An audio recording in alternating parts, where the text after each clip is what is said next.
भक्तों के दुख दर्द अमाम, आंसू पीड़ा बिगड़े काम, हर उलझन को करे तमाम, मेरे साईं का पावन नाम।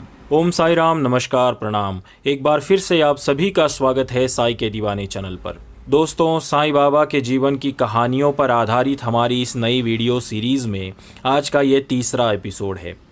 वीडियो पूरा देखने के बाद आपको ये वीडियो कैसा लगा ये हमें कमेंट सेक्शन में लिखकर ज़रूर बताएं। तो आइए शुरू करते हैं आज का एपिसोड। शिरडी गांव में गणपतराव कोते और उनकी पत्नी बाइजाबाई कोते ये दंपति रहते थे। बड़े ही पाप भीरू लोग थे, हर समय भगवत भक्ति में लीन रहते थे। साधु संतों के आदर सत्कार और सेवा में सदा ही आगे रहते थे। साईं बाबा जब सबसे पहले शिरडी आए तो उस वक्त शिरडी में कुछ ऐसे भी लोग थे जो उन्हें बुरा भला कहा करते थे, परेशान किया करते थे। लेकिन गणपतराव कोते और उनकी पत्नी बाइजाबाई कोते ने शुरुआत से ही साईं बाबा के दिव्यत्व को समझ लिया था, जान लिया था। बाइजाबाई कोते ने तो साईं बाबा को अपने बच्चे जैसा प्रेम किया।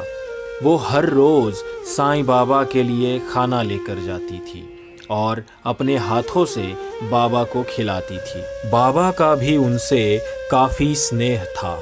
बाबा उन्हें माँ कहकर बुलाते थे। बाइजाबाई हर रोज़ दोपहर के समय एक टोकरी में रोटी और साग लेकर जंगल जाया करती थी। वे जंगल में कोसों दूर जाती और बाबा को ढूंढकर उनके चरण पकड़ती थी।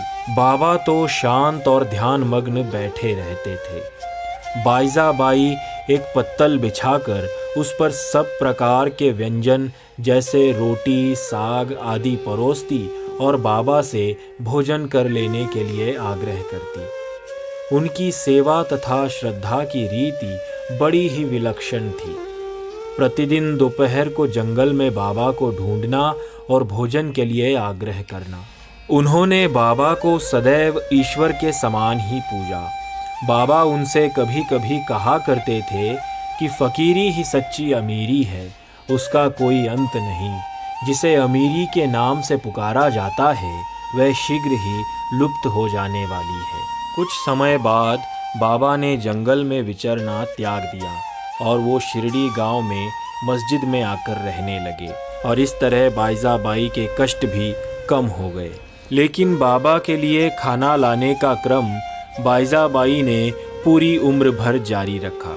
बाइजाबाई ने कभी भी बाबा को खाना खिलाए बिना अन्न ग्रहण नहीं किया। कभी कभी बाबा खुद गणपतराव और बाइजाबाई कोते के घर पर खाना खाने चले जाते थे। बाइजाबाई बाबा को खाना परोसती और बाबा के सामने बैठकर बाबा को खाने के लिए आग्रह करती। बाबा और बाइजाबाई के बीच में माँ और बेटे जैसा प्यार था। उनके बीच में होने वाले संवाद को सुनने के लिए बाइजाबाई के बेटे यानी तात्या कोते और उनकी बीवी रंभाबाई बाइजाबाई के पास में आकर बैठ जाते थे। जहाँ शिरडी में सब लोग बाबा को बाबा, साईं या साईं बाबा कहकर बुलाते थे, वही बाइजाबाई के बेटे तात्या कोते बाबा को मामा कहकर बुलाते थे। बाद में बाइजाबाई जब बीमार रहने लगी तो बाबा 2 बार उनसे मिलने आए थे और उन्होंने बाइजाबाई को उपदेश भी किया था। आखिर 75 साल की उम्र में बाइजाबाई का देहांत हो गया। जब अंतिम यात्रा निकलने वाली थी तो बाबा ने लोगों से अंतिम यात्रा को द्वारका माई के सामने से लेकर जाने के लिए कहा और जब अंत्य यात्रा द्वारका माई के सामने से गुजरने लगी तो बाबा शोक करते हुए दहाड़े मारकर रोने लगे। ये बाबा के जीवन का एकमात्र ऐसा प्रसंग था जब बाबा रो रहे थे। इस प्रसंग से हम समझ सकते हैं कि बाबा का बाइजा माँ से कितना लगाव था, उन्हें बाइजा माँ से कितना स्नेह था, क्योंकि ये वही बाइजा माँ थी जिन्होंने बाबा को लड़कपन से, जब से वो शिरडी आए थे तब से हर रोज़ उनको खाना खिलाया, उनकी सेवा की थी, उनको एक माँ के जैसा प्रेम किया था।